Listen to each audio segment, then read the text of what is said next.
നമസ്കാരം സുഹൃത്തുക്കളെ, എൻ്റെ വീഡിയോയിൽ 38 സെക്കൻഡ് മാത്രമുള്ളൊരു വീഡിയോ കാണിച്ചിട്ട് ഞാൻ എൻ്റെ അഭിപ്രായം പറയാം. അതിന് മുമ്പ് അറ്റവും മുറിയും കണ്ടിട്ട് വെറുതെ വന്ന് ചീത്തയും തെറിയും പറയാൻ നിൽക്കാതെ വീഡിയോ മുഴുവൻ കണ്ടിട്ട് നിങ്ങൾക്ക് എന്തെങ്കിലും നിങ്ങളുടെ അഭിപ്രായം എന്താണെന്ന് വെച്ചാൽ അത് കമൻറ്റ് ചെയ്യുക. ഇനി ഇഷ്ടമില്ലാത്തവരാണെങ്കിൽ സ്കിപ്പ് ചെയ്ത് പോവുകയോ ബ്ലോക്ക് ചെയ്യുകയോ പോയി നിങ്ങളുടെ ഇഷ്ടം പോലെ ചെയ്യാം. വെറുതെ ഒരു ആവശ്യമില്ലാതെ വന്ന് അലമ്പുണ്ടാക്കുന്നവരോടാണ് എനിക്ക് പറയാനുള്ളത്. അപ്പോൾ നിങ്ങൾ ഈ വീഡിയോ ഒന്ന് കണ്ടിട്ട് ഞാൻ എൻ്റെ ബാക്കി കാര്യങ്ങൾ ഞാൻ പറയാം. ഇവനെ ഇവിടെ ഏൽപ്പിച്ചിട്ട് പോക്കോ. കേട്ടോ, ഇവിടെ നിർത്തിയേരെ. ഞങ്ങൾ അവനെ പഠിപ്പിച്ചോളും. നമുക്ക് പഠിപ്പിച്ചാലോ? ഇവിടെ നിൽക്കുന്നു. അവൻ റെഡിയാ. അവനെ നമ്മൾ പഠിപ്പിച്ച് എടാ ശരിക്കും നീ അറിയിച്ചിട്ടുണ്ടായിരുന്നു മുൻപ്.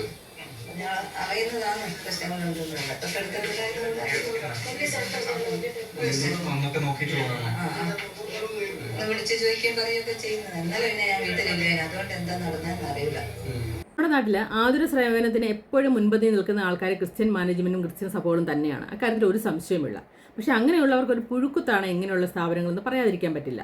ഇപ്പം തന്നെ ഒരു കുറച്ച് നാളെ ആയുള്ളൂ നമ്മളൊരു കുട്ടി 500 രൂപ ഇതുപോലൊരു സെൻറ്ററിൽ 500 രൂപ ഒരു കൊച്ചി മോഷ്ടിച്ചു എന്ന് പറഞ്ഞാൽ അതിനെ പാനയിൽ തല കീഴ്ക്കാൻ തൂക്കായിട്ട് കെട്ടിത്തൂക്കിയ കഥയൊക്കെ നമ്മൾ കണ്ടതാണ്.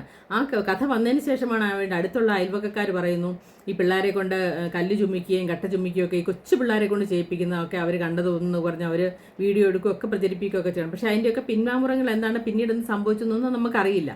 അപ്പം നമ്മളൊക്കെ ഇതിനകത്ത് കുറ്റക്കാരാണെന്നാണ് എനിക്ക് പറയാനുള്ളത്. കാരണം ഇപ്പം തന്നെ ഈ പാസ്റ്റർ ഈ പിള്ളേരെ കൊണ്ട് വന്നിട്ട് അവിടെ പഠിപ്പിച്ചോളാന്ന് പറഞ്ഞ് കൊണ്ടുവന്നിട്ട് അവരെ കൊണ്ട് അയാളുടെ വീട് പണിയുടെ സാധനങ്ങൾ ചുമിക്കുകയൊക്കെ ചെയ്യിക്കുന്നു എന്നൊക്കെ ആൾക്കാർ പറയുന്നു.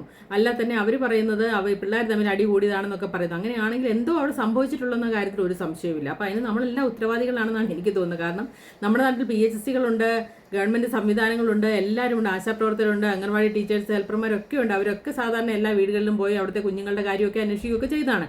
അപ്പോൾ ഇങ്ങനെയുള്ള സെൻറ്ററുകൾ ചെയ്ത് ഇടയ്ക്കിടയ്ക്ക് കയറി ചെന്ന് അവരുടെ മെഡിക്കൽ പരിശോധനകൾ നടത്തുകയും അവിടെ കൗൺസിലിംഗ് നടത്തുകയും അവരുടെ സുഖസൗകര്യങ്ങൾ അന്വേഷിക്കുകയും ചെയ്യേണ്ടത് നമ്മുടെ നാട്ടിലെ നമ്മുടെ സിസ്റ്റത്തിൻ്റെ ആവശ്യം തന്നെയാണ്. അത് ചെയ്യാത്തത് ആ സിസ്റ്റത്തിൻ്റെ പിഴവാണെന്നല്ലാതെ പറയാതിരിക്കാൻ നിവൃത്തിയില്ല. കാരണം നമ്മുടെ അയൽപക്കത്തുള്ളവർ പോലും ഒരു അസാധാരണമായ ഒരു ഒച്ച കേട്ടാൽ എന്താണ് സംഭവം എന്നറിയാൻ അവർക്ക് അവിടെ കയറി ചെല്ലാനുള്ള അവകാശം ഉണ്ടാവേണ്ടതാണ്. കാരണം നമ്മൾ അടുത്തൊരു വീട്ടിലൊരു കുഞ്ഞ് കുറച്ച് നേരം കരയുന്ന കേട്ടാൽ നമ്മൾ ചോദിക്കുക എന്താ സംഭവം എന്ന്.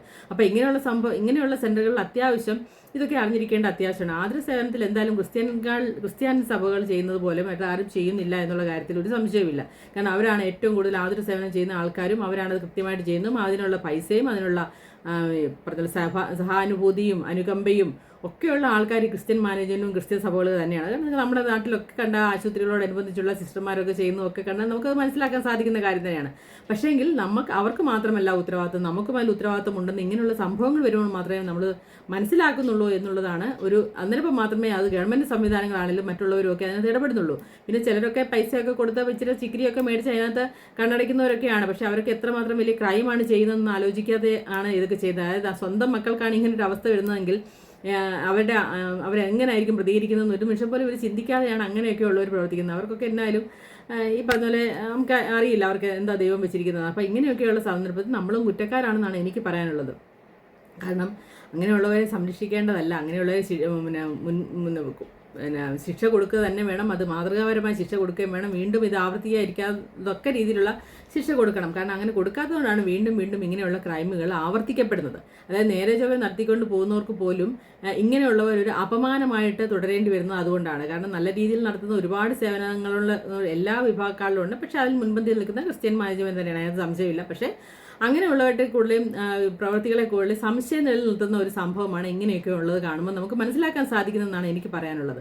അപ്പോൾ ഇങ്ങനെയുള്ള സംഭവങ്ങളുണ്ടാകും. ഇനിയെങ്കിലും ഗവൺമെൻറ്റിൻ്റെ ഭാഗത്തു നിന്നും നമ്മുടെ ആരോഗ്യ മേഖലയുടെ ഭാഗത്തു നിന്നും അല്ലെങ്കിൽ ഗവൺമെൻറ് ഡിപ്പാർട്ട്മെൻറ്റ് പഞ്ചായത്ത് തലത്തിലും ഒക്കെയുള്ള ഒരു അന്വേഷണം ഇടയ്ക്ക് ഉണ്ടാവുകയും ഒക്കെ ചെയ്താൽ ഇങ്ങനെയുള്ള ക്രൈമുകൾ ഉണ്ടാവാതിരിക്കുകയും അതുപോലെ ഇങ്ങനെ പിടിക്കപ്പെടുന്നവർക്ക് മാതൃകാപരമായ ശിക്ഷ നൽകുകയും ഒക്കെ ചെയ്തു കഴിഞ്ഞാൽ ഇങ്ങനെയുള്ള ക്രൈംസ് നമുക്ക് ഇല്ലാതാക്കാൻ സാധിക്കും. അപ്പം അതിനുള്ള സംവിധാനം ഗവൺമെൻറ് ഭാഗത്ത് ഉണ്ടാകുമെന്ന് ഇനിയെങ്കിലും ഉണ്ടാകുമെന്ന് ഞാൻ വിശ്വസിക്കുന്നു.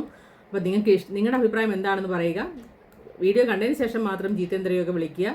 അപ്പം ഇഷ്ടപ്പെട്ടാൽ ഫോളോ ചെയ്യുക, അല്ലാത്തൊരു സ്കിപ്പ് ചെയ്ത് പോവുകയോ ബ്ലോക്ക് ചെയ്ത് പോവുകയോ എന്ത് വേണമെങ്കിലും ആകാം. നന്ദി.